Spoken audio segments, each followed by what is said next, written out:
Mga kadade, sa mga kadade, katanim lang natin ng pinya. Nagtanim tayo ng pinya dito.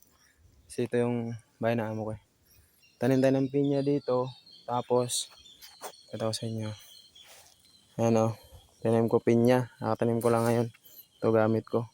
Hindi ko muna nilinisan to, tinanggal. Saka ko nalinisan yan pag buhay na talaga sila. Nagkapasan ko yung gilid niyan. Ayan o. So, ito pala 1, 2, 3, 4, 5, 6,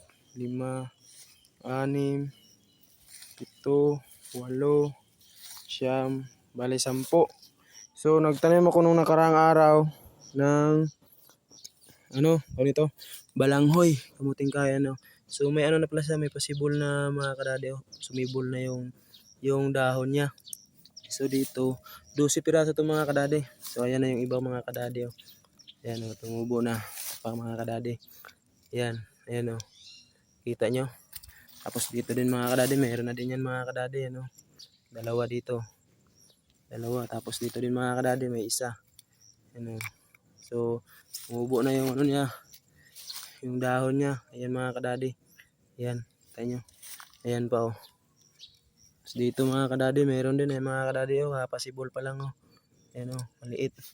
Tapos ito last mga kadade. Ayan. So, mayroon pa pala dito mga kadade. Ito. Ayan, ito sumibol na din. Dito mga kadade yan, pasibol na din mga kadade. Ayan din. Ayan, meron na. Tapos, nagtanim din ako ng malunggay dito. Ito, hindi ko natanim to malunggay. So, pabuhay na yung malunggay natin. Ayan na. Ayan, nakikita na yung posibleng mabubuhay na siya. Tapos dito din mga kadade ito. Malunggay, tapos yun ang isa. Yung mga kadade. Tapos, nagtanim din ako ng tanglad. Ayan mga kadade. Buhay na siya mga kadade.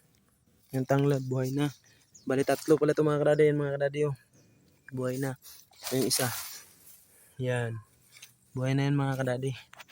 So, yun lang mga kadade. Abangan natin. Yung balanghoy natin sa pinya. May 1 taon pa yan bago mamunga.